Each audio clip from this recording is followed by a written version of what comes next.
En Radio Usal. En Radio Usal. La penúltima palabra. El programa cultural más ambicioso de la radio universitaria. Todos los martes a las 7 de la tarde. Comienza. Comienza. La penúltima palabra. La penúltima palabra.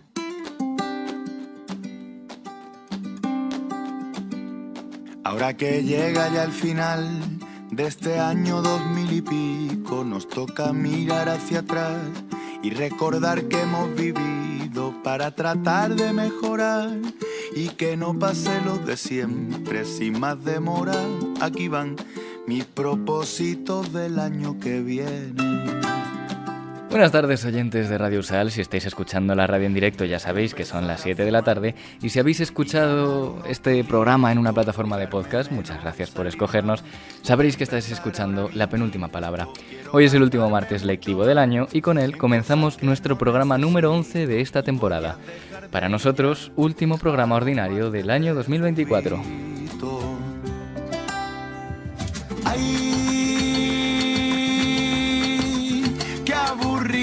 Es la perfección.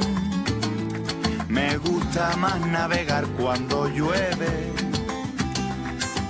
Ahí rodaré mi escena sin guión. Hagamos por una vez lo que no se debe. Esta voz tan melodiosa que escucháis es la de un servidor, soy Andrés Maldonado, y la voz de mi habitual copresentador, esa que estáis echando de menos a cada palabra que digo, es la de Sergio Sánchez, cuyo extraño gusto por el café le hará unirse al programa hoy en el segundo bloque del programa.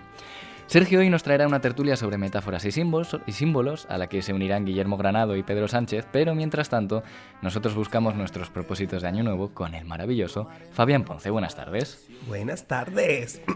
Tengo que avisarte que estoy malito, así que voy a estar nasal hoy un poco. Un poco nasal, pero maravilloso. Fabián Ponce, ya lo conoce nuestra audiencia, ha participado esta temporada varias veces. Es un antiguo trabajador de esta emisora que ha hecho una pausa en su carrera como comunicador para dedicarse a hacer un máster sobre ciencias políticas. Él y su precioso acento canario el año pasado nos regalaron un reportaje exquisito sobre la situación de las Islas Canarias. Su reportaje se llamaba Canarias tiene un límite, que tiene de nombre pues el mismo grito de guerra que han llevado pues varias luchas que han tenido lugar en las Islas Canarias durante los últimos años.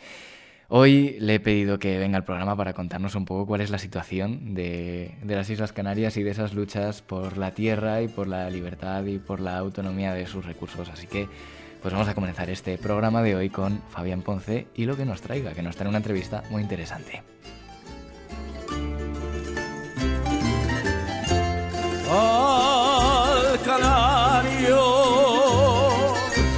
Al canario le parecieron el pico. Pues el tema que nos trae hoy aquí es la lucha por la libertad de las islas, la libertad de su mayor jaula hasta la fecha, que es la turistificación masiva.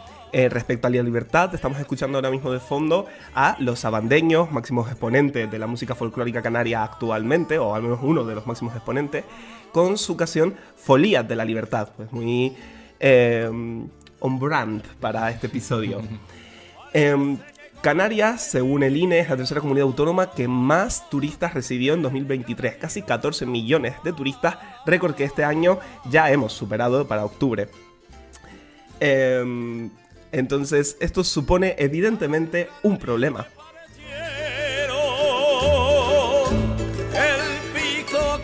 Aunque esto pueden parecer buenas noticias, pues el turismo supone alrededor del 35% del PIB de las islas, el turismo tiene consecuencias negativas en la vida de los locales. La erosión de los espacios naturales, el empeoramiento de las condiciones laborales, el encarecimiento del alquiler y el nivel de vida.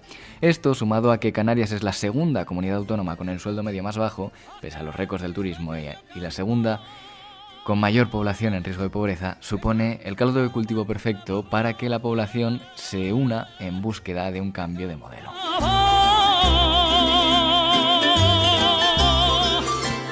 Y eso es precisamente lo que nos trae hoy aquí.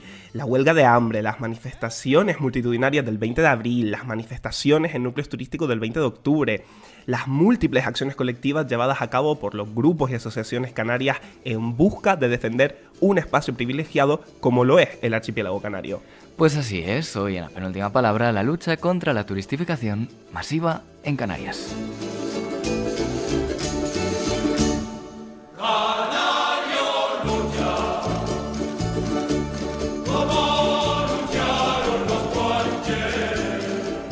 Y para hablar de las consecuencias de este modelo turístico, de las acciones que se han llevado a cabo y de las que se están planeando, nos acompaña hoy Samuel Rodríguez Martín.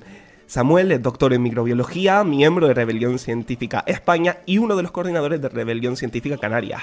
Por supuesto, aunque yo sé del tema, qué mejor que hablar con alguien que ha estado ahí y que está precisamente hoy con nosotros aquí. Buenas tardes, Samuel. Hola, buenas compañeros y compañeras de Radio Sal y como siempre muchísimas gracias por la invitación.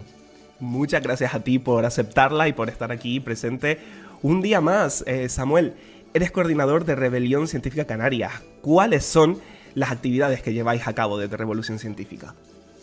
Bueno, desde Rebelión Científica Canarias ha sido un año, la verdad que bastante intenso desde que originamos el nodo aquí en Canarias el año pasado, porque han pasado una numerosa serie de sucesivas desdichas y catástrofes, tanto desde el punto de vista ambiental como social aquí en el archipiélago.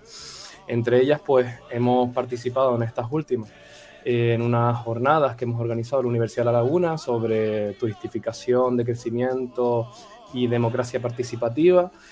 Pero sin duda nuestro foco de atención principal, nuestro objetivo principal, nuestro proyecto que estamos llevando a cabo, que hemos iniciado desde agosto, ha sido la creación de un frente común en las islas, uniendo a las organizaciones sindicales con movimientos ecosociales y otra serie de plataformas, porque entendemos que a día de hoy no bastan con esas concentraciones masivas, con esas movilizaciones, con las protestas, ni siquiera con las acciones directas no violentas, pacíficas que llevamos a cabo desde el colectivo, sino que si queremos un cambio total y radical del modelo económico en Canarias y también en otras partes del territorio español, pues sin duda hay que parar la economía. Para ello hace falta una huelga necesaria y urgente de trabajadores y de trabajadoras, ya sea sectorial o ya sea general, y para ello necesitamos sin duda la labor de las organizaciones sindicales. Bueno, esto nos adelanta un poco la pregunta que venía más tarde sobre qué es lo que estáis planeando a futuro, entonces llegaremos a eso. Pero bueno, tu compromiso con el medio ambiente es evidente, ya no solo porque estás en Rebelión Científica Canarias, sino porque tu tesis doctoral investigaba cómo ciertos microorganismos podían ayudar con la biodegradación de los plásticos. ¿De dónde surge tu interés por este tema y en general tu interés por proteger el ecosistema? Bueno, con respecto al trabajo de mi tesis surge porque yo estaba muy interesado en la carrera en la disciplina de microbiología, es decir, el estudio de los microorganismos, principalmente bacterias, y siempre vi que estaba enfocado desde un aspecto clínico, desde un aspecto sanitario. Y estudiando, leyendo, sobre todo desde clases hasta luego ya especializándome en los trabajos de investigación, me di cuenta del potencial de los microorganismos, sobre todo las bacterias, para llevar a cabo cualquier tipo de proceso. Y me di cuenta de que fenómenos tan importantes que han habido en España, como el Prestige, por ejemplo, si se acuerdan, en aquella época, la solución del problema vino sobre todo por la microbiota marina, es decir, por las bacterias que estaban en la zona y fueron degradando los hidrocarburos que surgían. Entonces, de ahí dije, esto es importantísimo, esto hay que aplicarlo, esto es un campo de estudio infinito. Y ahí es cuando me doy cuenta de la problemática del plástico, que ha sido sin duda uno de los grandes adalides a día de hoy de la contaminación, y es más, se ha superado ya el límite biofísico y planetario correspondiente al mismo. Y dije, hay que atajarlo de alguna forma, y empezamos a estudiar por esa vía. Y sin duda encima, siendo canario, pues mi vinculación con el medio ambiente y con la protección y conservación del mismo ha sido notable al ver pues la destrucción de ecosistemas a todos los niveles, no solo por macrocomplejos, el desarrollo de este tipo de proyectos masivos, sino también porque tenemos una liberación continua y constante de emisarios de aguas residuales, playas contaminadas por plásticos, por materia fecal. Es decir, el paraíso se ha perdido ya, esa idea de paraíso tiempo años. Bueno, esa idea de paraíso de las Islas Canarias, todos la tenemos en mente. Ahora profundizaremos en cómo el turismo afecta a estos ecosistemas canarios, pero todas estas cuestiones relacionadas con pedir un turismo responsable tienen dos vertientes a día de hoy, yo creo. Lo escuchaba el otro día en otra entrevista sobre otra ciudad española, sobre Málaga, y sobre cómo la turistificación masiva hace que se pierdan las raíces culturales propias de ese barrio o de esos antiguos barrios, y cómo eso pues afecta también a la vida propia de un pueblo y a su identidad. ¿Cómo esto os afecta en Canarias y cómo esto está cambiando un poco la vida tradicional de las islas? Desde el punto de vista cultural, como bien comentas, pues solo tienes que trasladarte a las zonas más turistificadas de la isla, como puede ser el sur de Gran Canaria, el sur de Tenerife, y ves ahí cómo los barrios, cómo las ciudades se han convertido totalmente a la cultura extranjera. Se ha perdido lo que viene siendo pues la tradición en esas zonas. Tienes que irte cada vez más a pueblos más alejados, digamos, para ver verdaderamente la cultura, ¿no? de la zona. No solo eso, también desde el punto de vista social, y esto se traslada a territorios como Málaga, como bien has comentado, y Barcelona y otra serie de localidades y de regiones de la península, es el tema de la vivienda. Al haber una demanda masiva de vivienda y el crecimiento exponencial que ha habido de viviendas vacacionales, el precio del alquiler para gente de mi edad, y no solo de mi edad, de entre los 20 y los 30, sino más incluso, es algo inviable, insostenible a día de hoy con los sueldos que tenemos. No podemos pagar un alquiler de un piso estudio, de unos pocos metros cuadrados, 1.000 euros. Y eso es lo que estamos viviendo también. Eso es una causa más directa o menos directa, depende de la zona, del turismo de masas también. Hace un momento, volviendo un poquito atrás, mencionabas además el impacto medioambiental de esos macroproyectos. Con el turismo vienen macroproyectos, ya sea para alojarles o para su disfrute. Por nombrar algunos macroproyectos que están ocurriendo ahora en Canarias, pues tenemos el Hotel de la Tejita, Cuna del Alma, la Presa Chirasoria. ¿Cómo afectan estos macroproyectos al medio?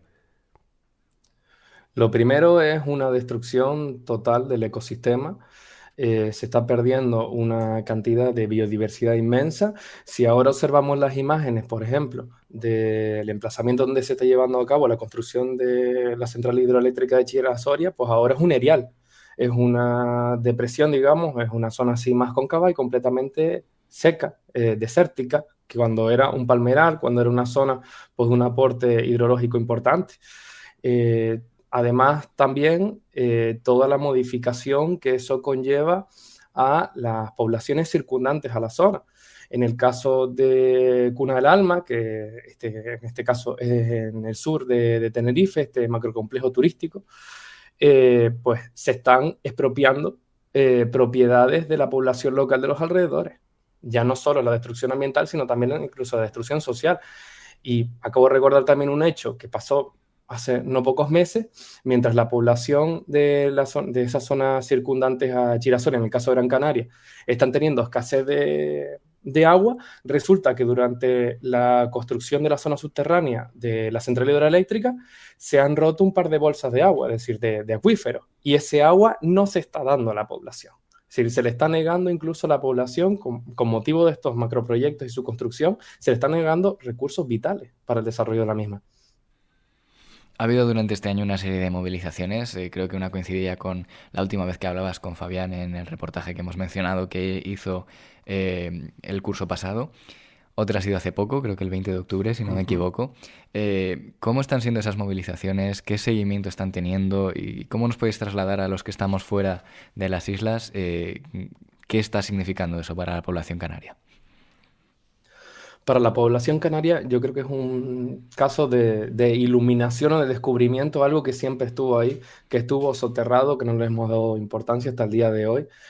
Lo hermoso que tienen las manifestaciones es la organización y el sentir común y transversal de la problemática que está teniendo lugar en todos esos aspectos que hemos ido comentando a lo largo de esta entrevista. Lo que pasa es que, desgraciadamente, cuando lo trasladamos a las instituciones públicas, canarias en este caso, vemos todo lo contrario y que, digamos, o le dan una visión negativa como pasó en la última, el 20 de octubre, como también pasó la macromanifestación del 20 de abril, y es que lo enlazan todos desde el punto de vista de la turismofobia, de que se va a perder, digamos, la riqueza económica que luego cuando trasladamos a los datos no es así, porque un tercio de la población en Canarias está en riesgo de exclusión social o de pobreza extrema. Entonces, se cae por su propio peso, por los datos, los argumentos falaces y sin duda pues completamente incoherentes que tienen las instituciones. Entonces, por un lado, la movilización es necesaria, sin duda, ha abierto los ojos de la población o de gran parte de la población, y eso se ha manifestado en la gran cantidad de personas que han acudido tanto a una como a otra manifestación, pero sin duda luego el poder político no ejerce su labor, su responsabilidad y su obligación. De hecho, actualmente, si bien el gobierno de Canarias reconoce la importancia de regular de otra forma el turismo, se han aprobado recientemente unas medidas del gobierno de Canarias que los movimientos sociales como Rebelión Científica Canaria no están muy a favor de estas medidas. No sé si nos puedes explicar un poco por qué, en qué consisten estas medidas y realmente si son una manera de lavarse la cara a ojos de estos movimientos sociales o si verdaderamente son medidas para regular la turistificación masiva. Para nosotros no cabe duda de que es puro greenwashing y además no se corresponde con la realidad o lo que debería ser. Voy a poner dos ejemplos muy claros. El primero fue en junio en el Parlamento de Canarias, es decir, aproximadamente 2 meses después de la macromanifestación del 20A, resulta que se aprueba en el Parlamento de Canarias la supresión de 5 artículos de la Ley de Cambio Climático y Transición Energética. Y esos 5 artículos justo van destinados a la protección del medio ambiente, donde se exigen las instituciones que deben impulsar este tipo de políticas de conservación y de protección, tanto de ambientes litorales, marinos, como de los terrestres, protegiendo la biodiversidad e incluso el patrimonio arquitectónico y cultural de las islas. Pues eso se hizo pues prácticamente 2 meses después de la manifestación. Y otro caso concreto que vino a posteriori también.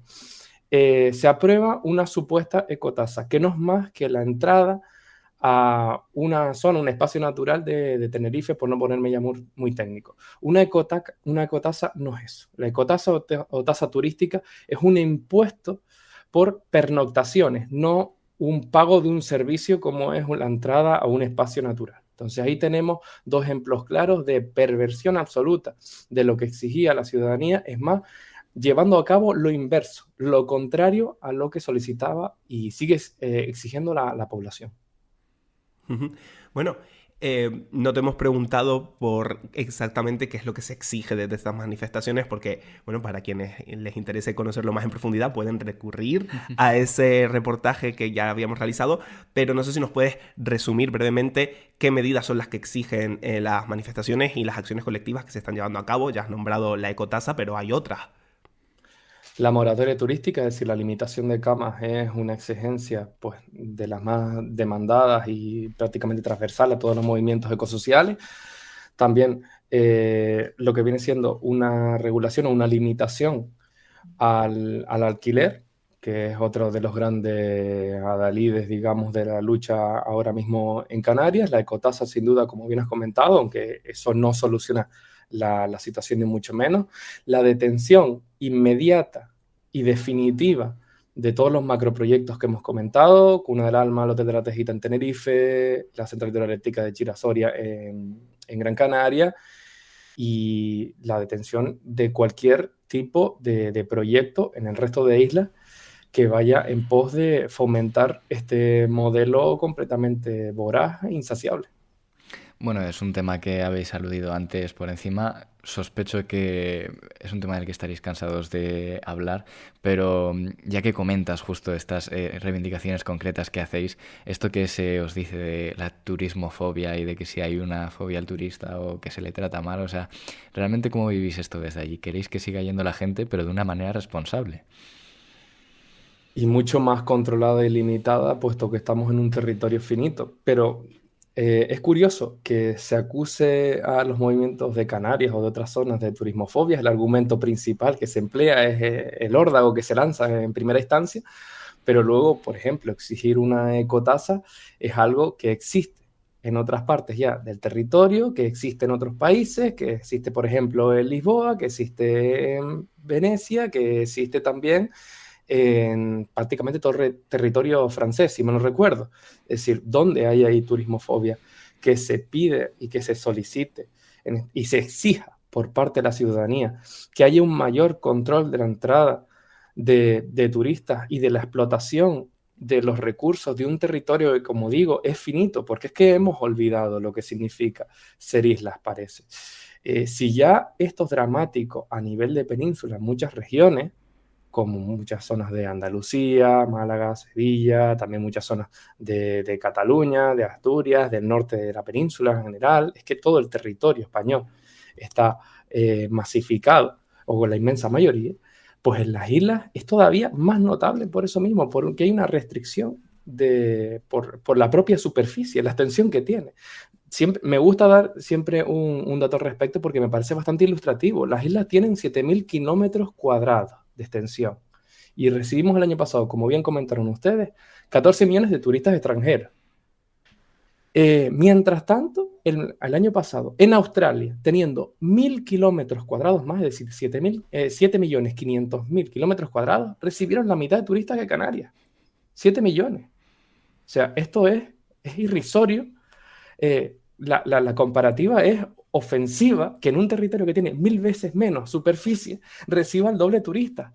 Y si los comparamos también con territorios como puede ser más africanos, que estamos en esa zona geográfica, en el caso de Canarias, como es Marruecos o como es Egipto, resulta que recibimos la misma cantidad de turistas que estos países. Es que es muy curioso porque lo mismo pasa en Brasil, que si no me equivoco también recibieron, con un territorio evidentemente mucho más amplio que Canarias, el mismo número de turistas o menos.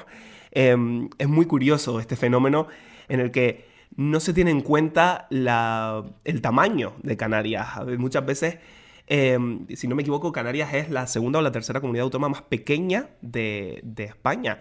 Y sin embargo, somos la tercera, decía antes, que más turistas recibe. Es curioso que no se tenga en cuenta esta dimensificación del tamaño del territorio. Sin duda, es que es increíble cómo unos datos que son puramente físicos, que son puramente objetivos, no se trasladan al campo del turismo. El sector del turismo hemos asumido, esto es cultura, digamos, ya del territorio, de que es indispensable, que es necesario, que está por encima del bien del mal, y que es la actividad económica que fundamenta a la sociedad, no solo canaria, sino española en casi su totalidad. Y hemos obviado todo lo demás. Y parece mentira de que estos modelos, que son extractivistas y que están basados en un económico infinito, no se puede trasladar a un territorio que tiene unas dimensiones tan reducidas y en este caso no se puede ampliar, no se puede generar una plataforma nueva de la isla, es un territorio, es una porción de tierra rodeada por mar. ¿Qué vamos a hacer? Vamos a ya llegar a un punto en que en el mismo cráter del Teide, en el punto más alto, vamos a construir hoteles. ¿Hemos llegado a ese punto o vamos a destruir lo poco que nos queda de Monteverde, es decir, Laurisilva, de ese bosque antiguo que tenemos en las islas y que es propio de la región macaronésica? Queremos destruirlo todo en pos de este turismo. ¿Y luego qué va a quedar? Hoteles, piscinas y, por cierto, playas contaminadas. No va a quedar otra cosa. Claro, o sea, ¿qué tiene que pasar? ¿Qué indicadores tienen que estallar para que realmente la sociedad general en su conjunto, canaria y peninsular, se dé cuenta de que esto es del todo insostenible? Porque yo creo que falta mucha conciencia al respecto y que la gente sigue considerando Canarias como un destino turístico más paradisíaco sin pensar en todo lo que hay detrás y en todas las cosas que deberíamos tener en cuenta al ir a un sitio como estos. Indicadores hay muchísimos. Desde nivel social, como comentábamos antes, el alquiler yo creo que es uno de los principales. Por supuesto, también el nivel de desertificación y desertización de las islas, que es notable. Estamos hablando que la mayoría de las islas hemos pasado ya el 80 al 90% de la desertificación. También la contaminación de aguas por todos estos emisarios es otro aspecto notable. El porcentaje de territorio que está urbanizado, que está edificado también. ¿Y cómo podríamos solucionar esto? ¿Cómo podemos trasladar esto a la sociedad? Pues ahora estamos con una problemática importantísima que es la desinformación, que es el exceso, por un lado, de información y a su vez la desinformación. Y lo que estamos viendo es que los medios de comunicación ordinarios y sobre todo los virtuales, las redes sociales, están haciendo una labor sobre todo, pseudocientífica, que es lo más preocupante, y negacionista a muchos niveles. No solo al nivel climático, que ojalá fuera así solo, pero ya nos parece bastante preocupante, sino hemos llegado al punto en que, como le ha pasado a compañeros y compañeras a raíz de la DANA y de las intervenciones que han tenido, se está persiguiendo a científicos y científicas en el siglo XXI, es decir, negacionistas del cambio climático, antivacunas, terraplanistas, tienen a día de hoy más poder y más potencia, digamos, a nivel virtual y mediática a través de redes, que están socavando completamente a la comunidad científica. Es que hemos visto en las instituciones del Estado en esta última semana cómo intervenían políticos diciendo y defendiendo que el creacionismo está apoyado de manera masiva en la comunidad científica. ¿En qué punto hemos llegado? Es decir, es normal que la población se confunda con ese tipo de mensajes tan notables, pero a su vez con una falta absoluta de conocimiento científico que se ha saltado de todas las vías. Es que ya da igual el conocimiento científico, lo único que importa es la opinión. Y eso, la verdad, que es una cosa que a mí me tiene en vilo y me tiene bastante preocupado. Tenemos que ir acabando esta entrevista, pero no quiero acabar esta entrevista sin que nos cuentes, ya nos adelantabas un poco antes, pero sin que nos cuentes qué es lo que se viene ahora. Ya hemos visto este 30 de noviembre que hacéis esta actividad en la Universidad de La Laguna, pero quiero saber qué se viene a continuación, qué más estáis preparando. Como, bueno, justo este fin de semana también hicimos una acción en uno de los hoteles del sur, de rebelión científica, quiero decir, combinado con otras personas e incluso con otros movimientos como las Kellys, que las camareras de piso es otro sector que está pues, profundamente damnificado por el tema del turismo, no solo en Canarias, sino en otras regiones del estado. Y lo próximo que se viene, como comentaba antes, es ya por fin la creación de este frente común que iniciamos en agosto, y quiero comunicar que no es algo exclusivo de Canarias, sino que lo estamos trasladando a otros territorios de España. Porque hemos llegado ya al punto que no basta con las movilizaciones, ni concentraciones, ni protestas, ni siquiera las acciones directas no violentas. Hay que pasar a otro nivel. Y para que haya una conciencia y, digamos, una voluntad verdadera y real de las instituciones públicas para cambiar todo esto, sin duda tiene que haber un paro económico. Ya es hora, después de tantos años, que haya una huelga bien sectorial, es decir, enfocada en el sector turístico, o bien incluso que también toca una huelga general de trabajadores y trabajadoras. Y en eso estamos, en este frente común y en pos, nuestro objetivo, alcanzar esa huelga para exigir todo lo que se ha planteado a lo largo de estos años y los cambios necesarios que requieren no solo Canarias, sino el resto de España también. Pues Samuel, muchísimas gracias. Confiamos en que además esa propuesta va a salir adelante y que a nivel nacional, ya no solo de Canarias, vamos a poder hacer un poquito más para arreglar ese problema. No sé, Andrés, si quieres añadir algo. Pues nada, muchas gracias, Samuel Rodríguez, por acompañarnos en la penúltima palabra. Muchas gracias a ustedes, un placer. Y por supuesto, antes de que llegue Sergio, Fabián Ponce, muchas gracias por habernos traído este tema tan importante a la penúltima palabra. Muchísimas gracias a ti, Andrés, por dejarme pues dar voz al problema que más me preocupa a mí ahora mismo, que es lo que está ocurriendo en Canarias y que probablemente no pueda pagarme un alquiler cuando acabe el máster. Su condición, me aferro a ti. Y ahora llega Sergio al estudio, que nos trae una tertulia sobre metáforas y símbolos, y él os presenta al resto de la mesa. No puedo vivir así. Necesito tiempo a solas, con tus ojos satinando sobre mí. Te busco y te encuentro aquí. Metáfora. Se dice de la traslación del sentido recto de una voz a otro figurado. Metáforas como esos recursos que utilizamos para decir aquello para lo que no llegan las meras palabras. Metáforas que son imágenes, términos, conceptos, símbolos. ¿Cuáles son nuestras grandes metáforas? ¿En qué ámbitos de la vida recurrimos más a ellas y en qué otros ámbitos las utilizamos sin darnos cuenta? El Titanic. Eso es el amor. Empiezas bailando de felicidad en los banquetes. Al cabo de un rato estás en la fosa de las Marianas. Solo hay una tabla para salvarse. Uno se va a quedar agarrado a ella pasando mucho frío, pero es que el otro se va directo al fondo del mar. La cena, el romanticismo, el polvo en el coche, el vaho, la manita en el cristal, son todos momentos buenos dentro de un gran fracaso. Hablas como si tuvieras 50 años, 3 divorcios y 2 hernias.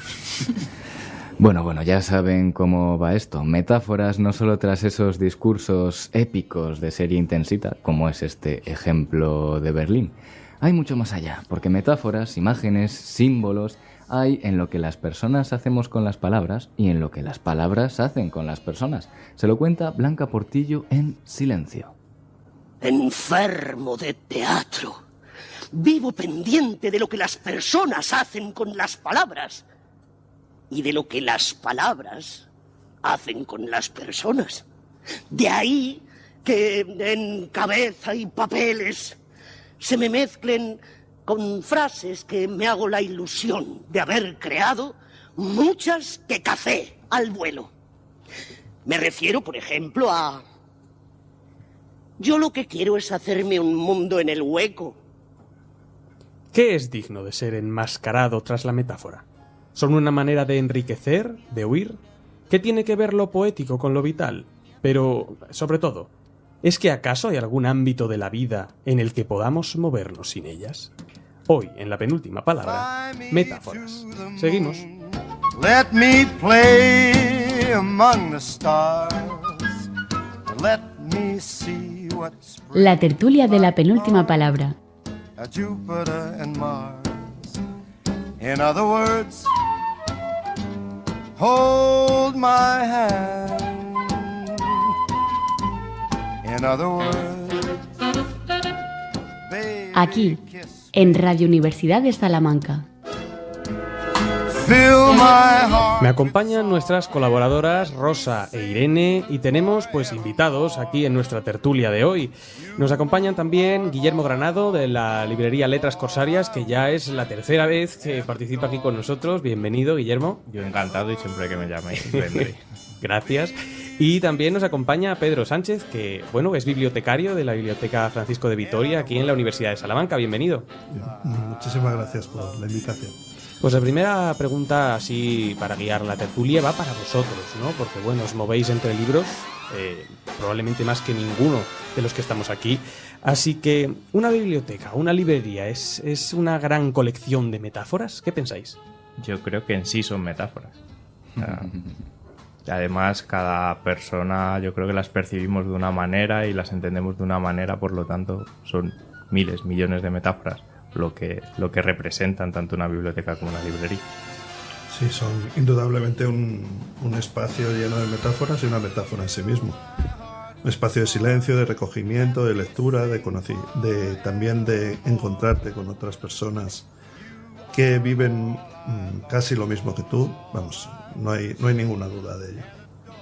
O sea que no solo importan como metáforas los libros, las bibliotecas en tanto que materiales, sino también todo ese bagaje que va después de interpretaciones de los lectores que se suman también a los libros, ¿no? O de la propia construcción del espacio. O sea, qué libros tú estás, en este caso en una librería, qué libros tú estás poniendo en un escaparate, qué libros tú estás poniendo en una mesa, qué libros tú estás dejando en el fondo de tu librería, la disposición, los propios encuentros que tú generas en esa librería, las propias recomendaciones que tú haces como librero, los propios libros que tú lees como librero. Entonces sí, creo que se va construyendo en base a esas metáforas o a ese simbolismo o a esa construcción del espacio que tú vas haciendo, en este caso como librero, en una librería. Y como de metáforas va la cosa, ¿creéis que las metáforas pueden ser terapéuticas, medicinales, que pueden aportar ayuda en algunos casos al leer, por ejemplo, un libro, al entrar en un espacio, como tú dices, con una cierta disposición? ¿Creéis que puede servir, bueno, pues eso, de terapia de alguna manera? Aunque esto me suena extrañamente a autoayuda, pero bueno, le vamos a perdonar a quien haya escrito esto. Rosa, ¿tú qué piensas? Que sí, absolutamente, independientemente de los libros de autoayuda. Por ejemplo, los libros tienen para mí carácter terapéutico cuando estoy harta de manuales, de lecturas obligatorias para clase, de preparar cosas académicas, y coges un libro y dices, por favor, algo que me evada de esto que en este momento estoy haciendo. En ese momento, fíjate, admiro a Nietzsche, estoy muy de acuerdo con Nietzsche cuando dice que el lenguaje científico y el lenguaje filosófico intenta ser reproducción de la realidad, que por supuesto no lo logra. Y frente a eso ensalza el lenguaje poético y artístico, por eso él escribe utilizando muchas metáforas. Así que sí, la respuesta a tu pregunta, Sergio, es sí. O sea, precisamente para Nietzsche, las metáforas, que podríamos pensar que es casi todo lo opuesto a la realidad, es la realidad misma, ¿no? Sí, es el modo más fiel de interpretar la realidad, efectivamente. Irene, ¿tu caso? Sí, yo, aparte de la evasión, también estaba pensando en la comprensión que puedes encontrar en un libro, ¿no? O sea, digamos la identificación personal, pero no en el sentido de la autoayuda, ¿no? O sea, yo creo que precisamente esta pregunta, más que enfocarse hacia eso, hacia la autoayuda o algo que es un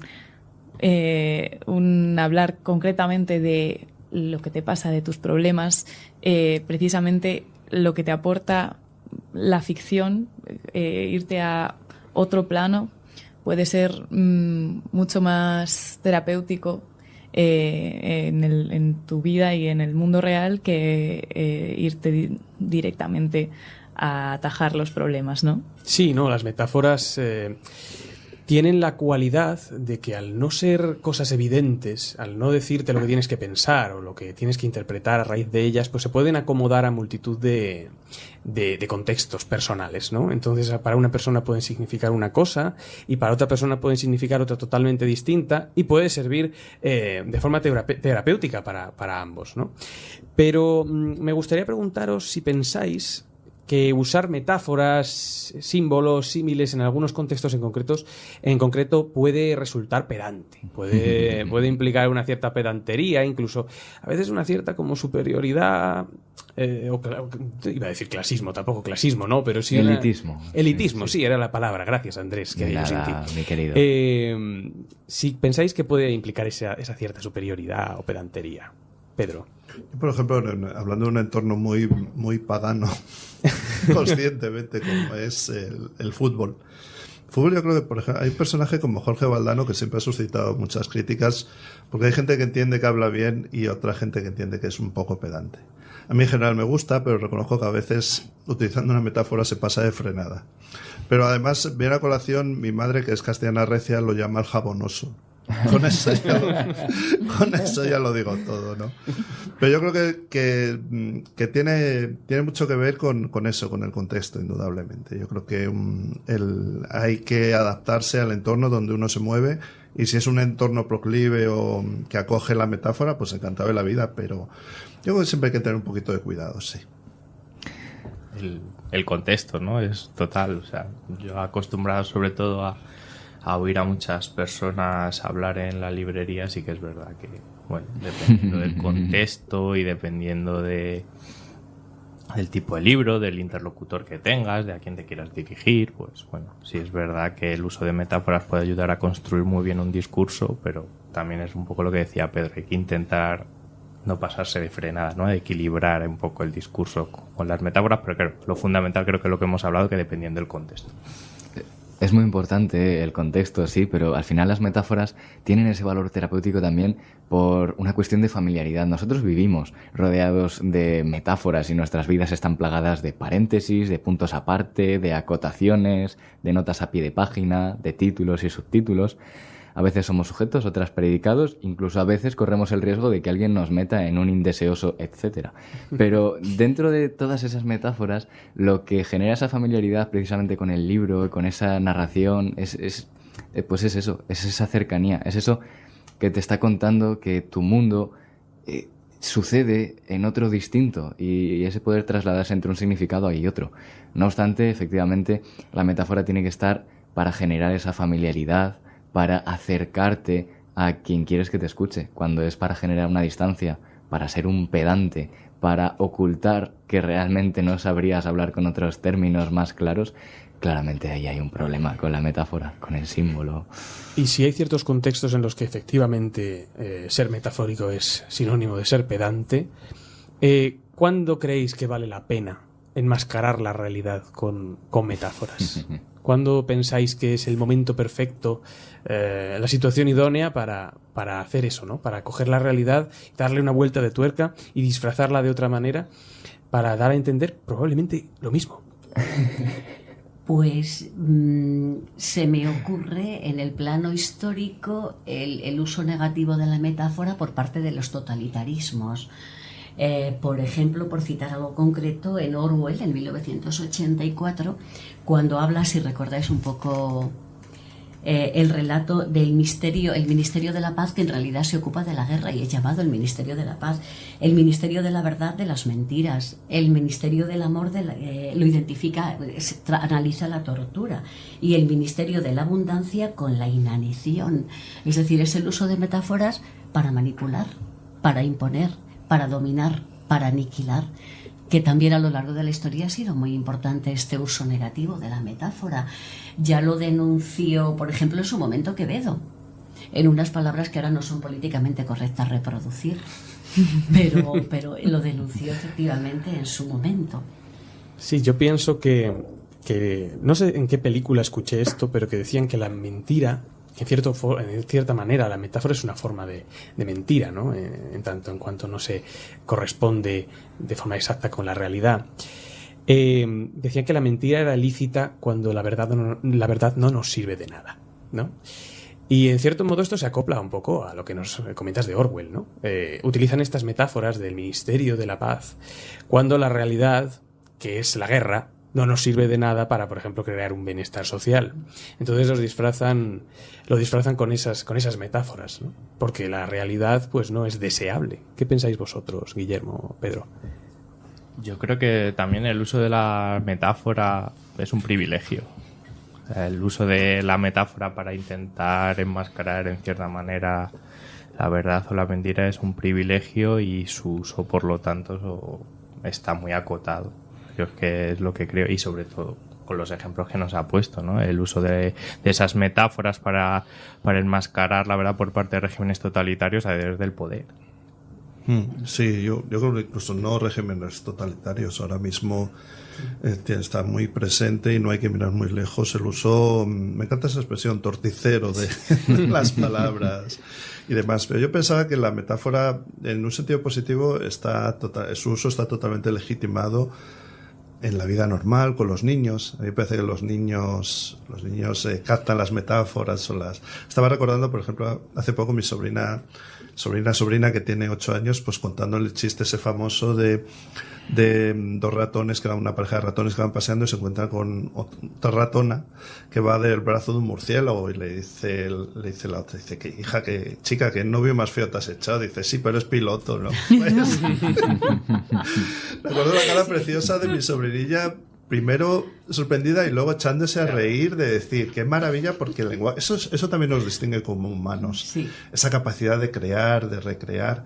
Y también me gustaría contar una escena preciosa de una serie que era muy rica en metáforas, que era Doctor en Alaska, que es la escena en la que Mary, la protagonista, O'Connell, pues se ha comprado un sillón y van sucesivamente 3 hombres a ver el sillón, a instalarlo, a contemplarlo, ¿no? Entonces 2 de ellos pues encuentran el sillón incómodo.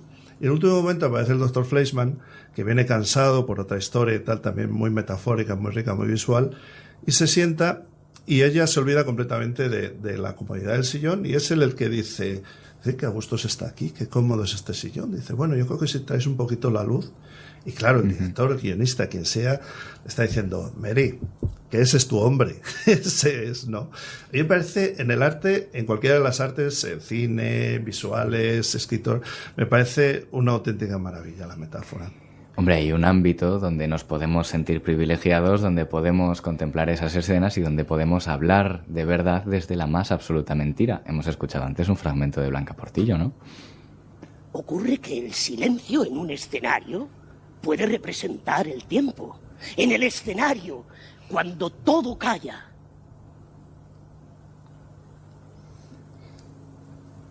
oímos el paso del tiempo. Qué grandes metáforas nos proporciona un escenario, un teatro, para poder hablar precisamente, para poder contar desde la más absoluta mentira lo más cierto posible. Y esta obra de Juan Mayorga nos recuerda eso y tantas otras que él tiene, como es el ejemplo de Himmelberg, por ejemplo, que habla de la barbarie sin representar la barbarie y cómo se puede hablar de un campo de concentración desde otro tipo de sucesos, desde la metáfora. Claro, la metáfora en ese sentido, yo antes quizá he cometido un error y he visto a Guillermo mover un poco la cabeza cuando he dicho que la metáfora era una mentira, ¿no? Y entonces, ¿por qué has movido la cabeza, Guillermo? ¿Cuál ha sido ahí lo disonante? No sé, o sea, no es exactamente una mentira, pero también he sido yo bastante pesimista con el hecho de decir que la metáfora es un privilegio, pero como Pedro ha comentado lo del tema de los niños, me ha cambiado completamente el concepto también de lo que puede ser una metáfora. No sé hasta qué punto una metáfora puede ser una mentira o una metáfora puede servir para enmascarar en cierta manera la verdad y hacerla más comprensible para otras personas. Volvemos, yo creo, aquí un poco al contexto, ¿no? Que es como la palabra estrella de la tertulia de hoy. Pero bueno, creo que tiene muchas lecturas y que según en qué contexto se utilice o con qué propósito se utilice, la metáfora puede servir para enmascarar o bien una mentira o para hacer más digerible una verdad o más accesible. ¿Qué piensa la de mi izquierda? No, yo es que estaba pensando justo en esto de hacer más digerible una verdad. Pues se me venía a la cabeza Paul Celan, que es este poeta que habló sobre el Holocausto a través de metáforas, o sea, tiene una poesía muy cargada de metáforas y símbolos. Y claro, es que cómo vas a hablar de forma cruda de algo pues tan fuerte, ¿no? Entonces, eso no quita que no esté haciendo una denuncia y el querer plasmar pues todos esos horrores, pero al menos digamos que es esa capa de, bueno, ese distanciamiento para que al menos se pueda poner en palabras, ¿no? Para mí precisamente es un concepto muy interesante para valorar la pertinencia de una metáfora, que es la distracción. O sea, la metáfora está para enriquecer, para aportar, para, pues eso, dotar de un significado mayor y más profundo todo lo que dices, o está para distraer de que lo que estás diciendo no es realmente tan importante. ¿Quién ha dicho que una distracción no puede enriquecer? Bueno. En ocasiones detenerse en el camino de vez en cuando y distraerse enriquece. Sí, sí. Y te construye el ánimo, ¿no? Quiero decir, si tú estás andando un camino y no te paras para nada, a lo mejor no llegas al final del camino, a lo mejor tardas menos, pero no llegas al final del camino con el mismo bagaje que si de vez en cuando te distraes. Entonces, el hecho de que una metáfora sea una distracción, para mí no necesariamente tiene que ser algo negativo. No sé qué piensa Rosa. Y un deleite, una metáfora puede ser un objeto de deleite. Podemos citar miles de poetas, en mi caso que me gusta la poesía, pero por ejemplo se me ocurre ahora mismo citar a Joaquín Sabina, un maestro de la metáfora.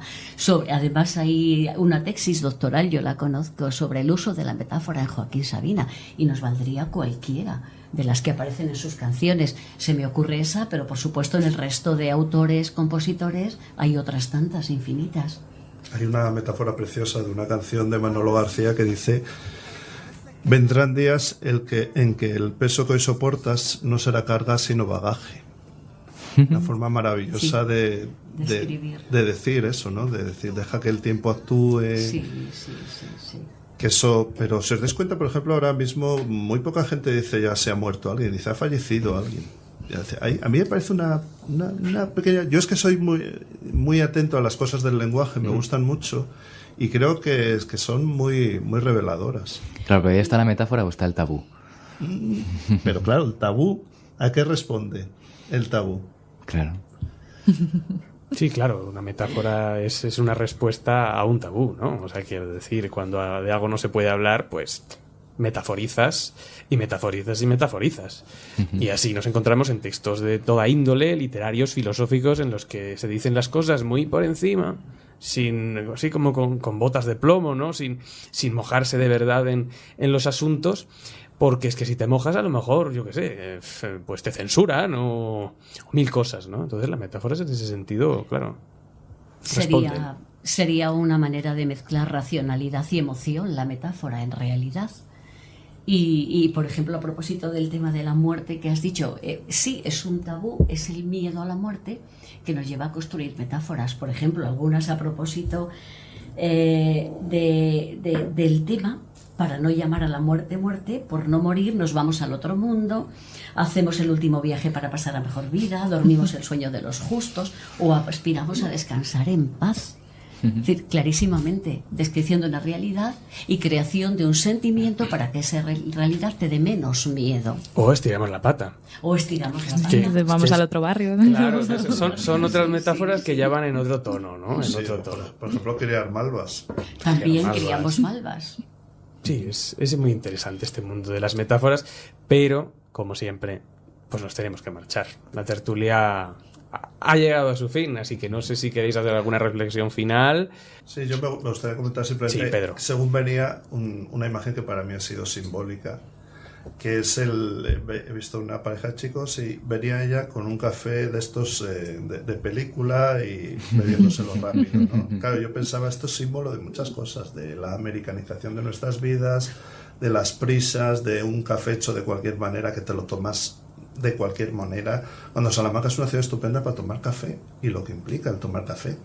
Pues con esa imagen. Con esa imagen que también hemos visto cuando ha llegado cierto presentador al estudio. Sí, yo mismo he sido esa imagen hace un rato. Pues con esa imagen nos vamos a tener que despedir para que pensemos todos en qué puede significar una imagen como esa, ¿no? Así que despedimos a Guillermo Granado de la librería Letras Corsarias. Muchísimas gracias por estar una vez más con nosotros. Y a Pedro Sánchez, también el bibliotecario de confianza de nuestro programa. También lo despedimos. Bueno, muchísimas gracias. Muchísimas gracias, y mi nombre también es un símbolo ahora mismo. Por supuesto. Bueno, no te libras de eso. A nosotros nos vendrá bien para promocionar el programa. Hombre, ha venido Pedro Sánchez. Sin hacer metáforas. Pues avanzamos a la despedida del programa. Memorias de África. La recomendación literaria con África Ortiz. Buenas tardes, chicos. Hoy voy a hablaros de una novela escrita por Gao Xingjian, novelista, dramaturgo, director teatral, crítico y artista ganador del Premio Nobel de Literatura en el año 2000 por su novela La montaña del alma. Aunque no voy a hablaros de esta obra, sino del libro del hombre solo. Gao Xingjian nació en Ganzhou, China, y tuvo que exiliarse a Francia en 1987, donde reside desde entonces como ciudadano francés, debido a la censura y persecución policial que sufrió en China durante la Revolución Cultural. En el libro del hombre solo, Gao Xingjian alterna los recuerdos que conserva de la vida que llevó en China durante la Revolución Cultural, con su vida en el momento en el que escribe el libro, ya exiliado en Europa y viajando de ciudad en ciudad por las representaciones de sus obras de teatro. En estas ciudades tiene algún que otro encuentro erótico casual con diferentes mujeres y una de ellas le pregunta por qué no escribe su historia. Aunque no con poca reticencia, Xingjian escribe el libro del que os estoy hablando y lo plaga de dudas sobre la pertinencia de escribirlo.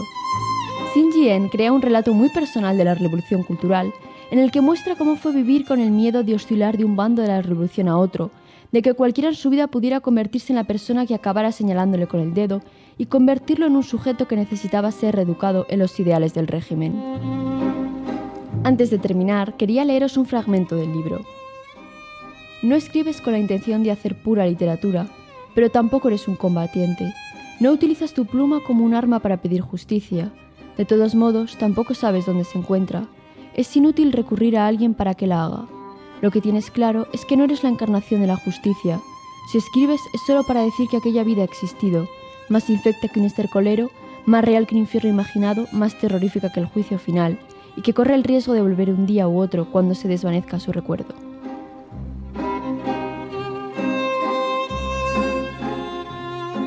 Y hasta aquí el programa de hoy. Con esto terminamos nuestra programación ordinaria del año 2024. A todos y a todas los que nos escucháis martes tras martes os mando un caluroso abrazo. Y a los que nos escucháis de vez en cuando o justo ahora de casualidad, también, que es Navidad.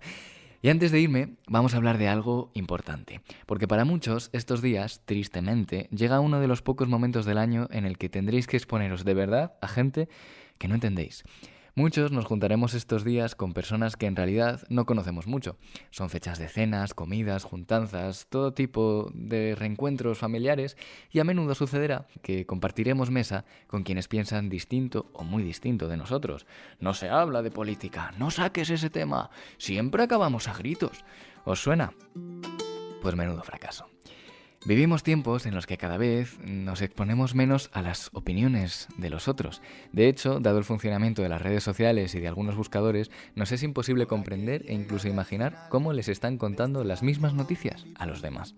Y es que cada vez somos menos tolerantes con quienes no opinan como nosotros. Al mismo tiempo, los argumentos que tenemos para sostener nuestras propias opiniones son cada vez peores, claro. Algo que insinuamos a menudo y que nunca os hemos dicho explícitamente en el programa es que quienes hacemos la penúltima palabra pensamos muy diferente. Este equipo lo conformamos un total de 19 personas, de las cuales unas 8 trabajamos cada semana para sacar el programa adelante, y os aseguro que no hay tema en el que estemos de acuerdo más de 4 de nosotros. Ni buenos ni malos, ni guerras, ni partidos, ni cuestiones económicas o sociales, nada. Cada vez que llegamos a una reunión de programa nos enfrentamos al riesgo sano y necesario de no estar de acuerdo, de tener que revisar nuestros propios argumentos, de tener que escuchar otros diferentes, de buscar consensos. Nosotros de cada reunión salimos mejores. Sacamos todos juntos un programa adelante que poco a poco cada vez nos gusta más y pensamos que no es tan difícil. ¿Y si nos esforzamos estos días por sacar todos juntos adelante unas comidas en las que se pueda no estar de acuerdo sin que sea un problema? Pero sobre todo, ¿qué os parece si nos esforzamos en vivir el resto del año sin miedo a la discrepancia? Si nos empeñamos en estar abiertos a escuchar al otro y a cambiar de opinión cuando haya un argumento mejor que el nuestro. ¿Qué os parece si hacemos un esfuerzo por entender los motivos de quien piensa, vota o siente diferente? ¿Qué os parece si nos tomamos en serio eso de no seguir generando odio? Ahí quedan algunos propósitos de Año Nuevo. Volvemos pronto. Felices fiestas. En este año que vendrá... Acabas de escuchar la penúltima palabra. Para seguir escuchándonos y no perderte ningún episodio, puedes seguirnos en Spotify o en redes sociales. ¡Hasta pronto! ¡Chao! Y a limpiarme el culo con mi propósito del año que viene. ¡Ay! ¡Qué aburrida es la perfección! Me gusta más navegar cuando llueve. ¡Ay! Rodaré mi escena sin guión. Hagamos por una vez lo que no se debe. Hagamos por una vez lo que no se debe.